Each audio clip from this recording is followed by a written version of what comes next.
Class 11-এর এডুকেশনের second সেমিস্টারে কোন কোন প্রজেক্ট থাকছে, কোন কোন নতুন নতুন টপিক থাকছে, কি কি গুরুত্বপূর্ণ বিষয় থাকছে এবং কি কি গ্রুপ ডিসকাশন কি, ব্রেইন স্টর্মিং কি, তারপর হচ্ছে ডিবেট কি, ডেমনস্ট্রেশন কি ইত্যাদি বিষয়গুলো আমরা আজকে বিস্তারিতভাবে আলোচনা করব। তাই ভিডিওটি ভালো লাগলে অবশ্যই একটা লাইক করে দিও এবং চ্যানেলে নতুন হয়ে থাকলে পাশে দেওয়া বেল আইকনটি অবশ্যই প্রেস করো।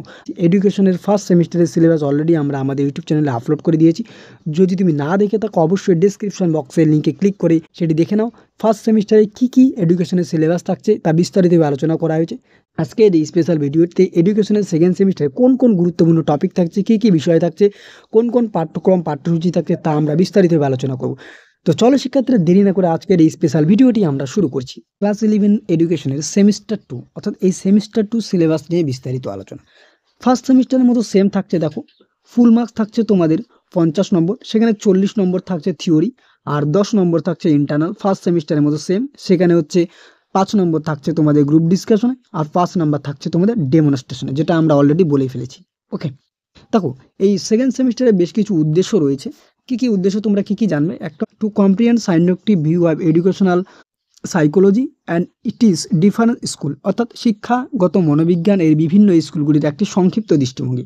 Two understand human growth and development associated factor and dimensions, অর্থাৎ মানুষের বৃদ্ধি বিকাশের সংশ্লিষ্ট কারণ এবং এর মাত্রাগুলো কি কি। Okay, to know the historical development of Indian education along with different committee and it is discourses, অর্থাৎ ভারতীয় শিক্ষার বিভিন্ন ঐতিহাসিক এদের যে বিভিন্ন দৃষ্টিভঙ্গি তার পাশাপাশি তোমার জানতে লাগবে বিভিন্ন কমিটি।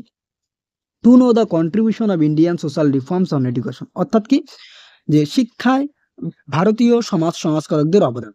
ওকে, গ্রুপ সি থেকে তোমাদের থাকছে 20 মার্ক। এর আগে আমরা গ্রুপ বি নিয়ে বলেছি, যেটা হচ্ছে ফার্স্ট সেমিস্টারের সিলেবাস। এবার ফার্স্ট সেমিস্টার 2 এ কি থাকছে? গ্রুপ সি থেকে কি থাকছে সাইকোলজিক্যাল পার্সপেক্টিভ ইন এডুকেশন, অর্থাৎ মনোবৈজ্ঞানিক দিক থেকে শিক্ষা। কি কি থাকছে? ইউনিট 1 কি থাকছে? এডুকেশন অ্যান্ড সাইকোলজি, অর্থাৎ শিক্ষা এবং মনোবিজ্ঞান। কি থাকছে দেখো? মিনিং অব এডুকেশনাল সাইকোলজি, অর্থাৎ শিক্ষামূলক মনোবিজ্ঞানের অর্থ। নিডস অব এডুকেশনাল সাইকোলজি, শিক্ষামূলক মনোবিজ্ঞানের চাহিদা। Relationship between education and psychology, অর্থাৎ শিক্ষা এবং মনোবিজ্ঞানের মধ্যে সম্পর্ক কথা। বেসিস অন হিউম্যান বিহেভিয়ার, অর্থাৎ সেই সম্পর্কে মানুষের যে চারিত্রিক দিক সেই দিকগুলো সম্পর্কে, অর্থাৎ sensation and perception and conception, অর্থাৎ সংবেদন, প্রত্যক্ষণ এবং ধারণ। এই টপিকটি বিগত বারেও ছিল, এবছরও থাকছে। ওকে, নেক্সট দেখো কি থাকছে? স্কুল অব এডুকেশনাল সাইকোলজি, অর্থাৎ শিক্ষামূলক মনোবিজ্ঞানের যে বিদ্যালয় সেখানে কি কি থাকছে দেখো? বিহেভিয়ারিজম, অর্থাৎ চারিত্রিকতা দিক। গেস্টাল্ট, অর্থাৎ গেস্টাল মতবাদ। সাইকোলজি, সাইকো অ্যানালিসিস, অর্থাৎ বিভিন্ন মনোবৈজ্ঞানিক দিকগুলো এখানে থাকছে। Thought of inquiry in psychology, অর্থাৎ যেখানে হচ্ছে যে শিক্ষামূলক মনোবিজ্ঞান বা মনোবিজ্ঞানের যে বিভিন্ন মেথড বা পদ্ধতিগুলো কি কি থাকছে? অবজারভেশন, প্রত্যক্ষণ, এক্সপেরিমেন্টস, পরীক্ষামূলক কেস স্টাডি থাকছে, সার্ভে থাকছে আর কোরিলেশন, অর্থাৎ পারস্পরিক সম্পর্ক। এই যে মেথড বা পদ্ধতিগুলো এগুলো থাকে, বিষয়গুলো পুরোনো সিলেবাসেও ছিল। ওকে, নেক্সট আমরা দেখি ইউনিট 2 তোমাদের 20 মার্ক থাকতেছে। ইউনিট 2 কি? গ্রোথ অ্যান্ড ডেভেলপমেন্ট, অর্থাৎ বৃদ্ধি এবং বিকাশ। Meaning of growth and development, অর্থাৎ বৃদ্ধি ও বিকাশের অর্থ। Principles of growth and development, অর্থাৎ বৃদ্ধি এবং বিকাশের নীতি। And it is educational implication, অর্থাৎ শিক্ষাক্ষেত্রে এর যে দৃষ্টিভঙ্গি সেটা বা শিক্ষাক্ষেত্রে এর কি ভূমিকা। ফ্যাক্টরস অফ ডেভেলপমেন্ট, অর্থাৎ বিকাশের বিভিন্ন উপাদানগুলো। ওকে, কি কি উপাদান? হেরিডিটি, অর্থাৎ বংশগতি বা বংশগত। ইনভায়রনমেন্ট, অর্থাৎ পরিবেশ। Role of education on it, অর্থাৎ এবং পাশাপাশি শিক্ষাক্ষেত্রে এর ভূমিকা কি, অর্থাৎ বংশগত এবং পরিবেশের যে ভূমিকা সেটি। স্টেজেস অফ ডেভেলপমেন্ট, অর্থাৎ বিকাশের যে স্তরগুলো সেই স্তরগুলো কি কি স্তর? ইনফ্যান্সি, অর্থাৎ শৈশব। চাইল্ডহুড, অর্থাৎ বাল্য। আর হচ্ছে অ্যাডোলেসেন্স, অর্থাৎ কৈশোর, অর্থাৎ শৈশবকাল, বাল্যকাল, কৈশোরকাল, এই 3টি কাল। ওকে, নেক্সট কি থাকছে দেখো?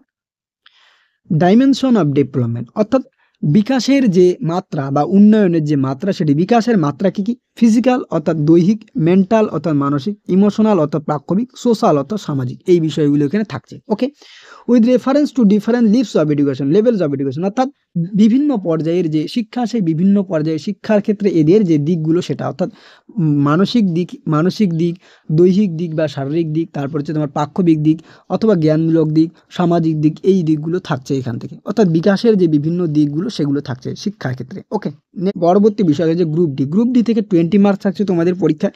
Historical development of Indian education, অর্থাৎ ভারতীয় যে শিক্ষা, যে ভারতীয় শিক্ষায় ঐতিহাসিক যে উন্নয়ন, সেই ঐতিহাসিকদের উন্নয়ন কি কি থাকছে? প্রথমে হচ্ছে এনসিয়ান্ট মানে প্রাচীন, মেডিয়াভেল অর্থাৎ মধ্য, pre independent period of education, Indian education system অর্থাৎ কি এখানে থাকছে তোমাদের যে স্বাধীনতার প্রাক যুগের অর্থাৎ স্বাধীনতার আগে পর্যন্ত ভারতের যে শিক্ষা ব্যবস্থা ছিল সেই দিকগুলো, প্রাচীন, মধ্য এবং সাথে প্রাক স্বাধীনতার আগে পর্যন্ত, প্রি ইন্ডিপেন্ডেন্ট পিরিয়ড প্রাক স্বাধীনতার আগে পর্যন্ত ভারতীয় শিক্ষার ব্যবস্থাটা কী ছিল। এনসিয়ান্ট পিরিয়ডে কী থাকছে, যেমন বৈদিক অ্যান্ড বুদ্ধিজম এডুকেশন সিস্টেম অর্থাৎ বৈদিক যুগ এবং বৌদ্ধ যুগের যে এডুকেশন সিস্টেম বা শিক্ষা ব্যবস্থা ছিল সেটি। মিডিয়েভেল পিরিয়ড মধ্যযুগে যেটি হচ্ছে ইসলামিক এডুকেশন সিস্টেম অর্থাৎ ইসলাম যে শিক্ষা ব্যবস্থা সেই বিষয়টি থাকছে। নেক্সট কী থাকছে দেখো, প্রি ইন্ডিপেন্ডেন্ট পিরিয়ড অর্থাৎ স্বাধীনতার আগে পর্যন্ত কি কি, চার্টার অ্যাক্ট 1813 ছিল চার্টার অ্যাক্ট, ম্যাকলে মিনিট অর্থাৎ ম্যাকলে মিনিটস উড ডেসপাস 1854, 1854 সালে উডের despatch, Hunter Commission 1882, Curzon educational policy and national educational movement অর্থাৎ কার্জনের যে শিক্ষা সংক্রান্ত নীতি তার সাথে হচ্ছে ন্যাশনাল এডুকেশন পলিসি অর্থাৎ জাতীয় শিক্ষা, ন্যাশনাল এডুকেশনাল মুভমেন্ট অর্থাৎ জাতীয় শিক্ষা আন্দোলন 1905, স্যাডলার কমিশন 1917, হার্টক কমিটি, এই যে হার্টক কমিটি এটা মূলত নতুন অ্যাড হয়েছে। তারপর হচ্ছে সার্জেন্ট প্ল্যান 1944 বা সার্জেন্ট পরিকল্পনা।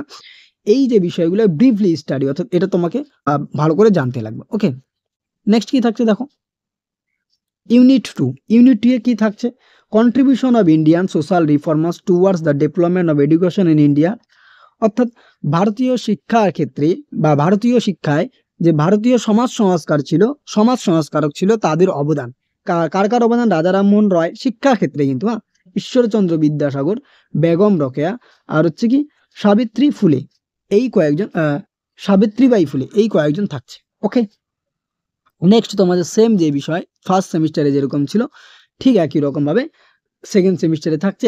একটি ডেমনস্ট্রেশন করতে লাগবে তোমার শিক্ষকের সামনে, তোমার শিক্ষক সেই বিষয়টি উপস্থাপন করে দেবেন তোমার শিক্ষার্থী বা সহপাঠীদের সঙ্গে, তোমার সহপাঠী এবং বন্ধু বান্ধবদের সঙ্গে, সেখানে তোমার 5 নম্বর থাকবে। সেম আরেকটি কি থাকছে, গ্রুপ ডিসকাশন অথবা ডিবেট ডিসকাশন অন টপিক, তোমাকে একটা টপিক নির্দিষ্ট করে দেবে টিচার, সেই টপিকটি তোমরা বন্ধুদের মধ্যে গ্রুপ ডিসকাশন অর্থাৎ টিচার সেই গ্রুপে ভাগ করে দেবে, সেই গ্রুপের মধ্যে তোমাদের মধ্যে আলোচনা করবে, তারপর সেখান থেকে তোমাদের 5 মার্কস দেবে। ওকে, এই হচ্ছে তোমাদের সম্পূর্ণ বিষয় এডুকেশনের যে ফার্স্ট সেমিস্টার এবং সেকেন্ড সেমিস্টারে। তাই ভিডিওটি অবশ্যই তুমি বন্ধুদের মাঝে শেয়ার করো এই বিষয়টি বোঝার জন্য, তাহলে আমরা পরিষ্কারভাবে বুঝতে পারলাম তোমাদের যে ফার্স্ট সেমিস্টার, এই ফার্স্ট সেমিস্টারে তোমাদের যে গ্রুপ এ আর গ্রুপ বি এই দুটো টপিক, এই দুটো বিষয় থাকছে, আর সেকেন্ড সেমিস্টারে তোমাদের থাকছে গ্রুপ সি এবং গ্রুপ ডি। এই গ্রুপ সি গ্রুপ ডির মধ্যে যে টপিকগুলি বলা হলো তোমরা নিশ্চয়ই আশা করি বুঝতে পেরেছো। এর পিডিএফটি ডাউনলোড করতে চাইলে তুমি অবশ্যই আমাদের ডিসক্রিপশন বক্সের লিঙ্কে ক্লিক করে পিডিএফটি ডাউনলোড করতে পারবে। এই এডুকেশন সিলেবাসে যে আমূল পরিবর্তন সেটি বোঝার জন্য তুমি অবশ্যই তোমার বন্ধুদের মাঝে শেয়ার করো। ভিডিওটি ভালো লাগলে অবশ্যই একটি লাইক করে দিও এবং চ্যানেলে নতুন হয়ে থাকলে পাশে দেওয়া বেল আইকনটি প্রেস করে অবশ্যই আমাদের সাথে যুক্ত হও আরও নিত্য নতুন নানা রকম নোটস, টিপস, ট্রিক্স, সাজেশন পেতে। আজকের ভিডিওটি এ পর্যন্ত, দেখা হচ্ছে পরবর্তী কোনো এক ভিডিওতে।